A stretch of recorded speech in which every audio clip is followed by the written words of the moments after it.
La Transat Jacques Vabre était la première grande course de sa carrière. Cheminée Poujoula, tout beau tout neuf, tenait parfaitement son rang depuis le départ, s'octroyant même la tête du classement 60 pieds monocoque dans la journée du samedi 5 novembre dernier. Mais la nuit dernière, dans le gros du coup de vent, une fortune de mer est venue briser la marche en avant de Bernard Stamm et Jean-François Cuzon.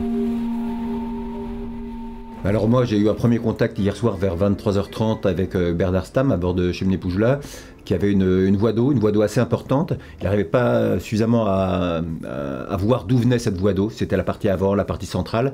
Ce qui est certain, c'est que rapidement le moteur était submergé, donc plus d'énergie à bord. Et tout au long de la nuit, c'était l'hésitation pour savoir s'il fallait ou pas évacuer le bateau.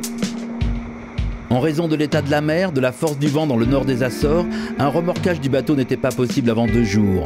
Face à la gravité de la situation, Bernard Stamm a pris la mort dans l'âme la décision d'actionner la balise de détresse pour déclencher le processus officiel des secours en mer. À 10h50 ce lundi 7 novembre, un hélicoptère a décollé pour récupérer l'équipage. Qui est une manœuvre qui est quand même délicate.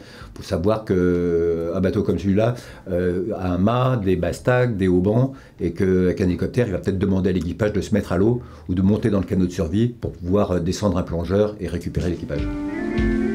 À 13h50, le MRCC en charge de la zone confirmait que Bernard Stamm et Jean-François Cuzon venaient d'être élitrués avec succès. Ils ont été déposés sur l'île de Terceira aux Açores.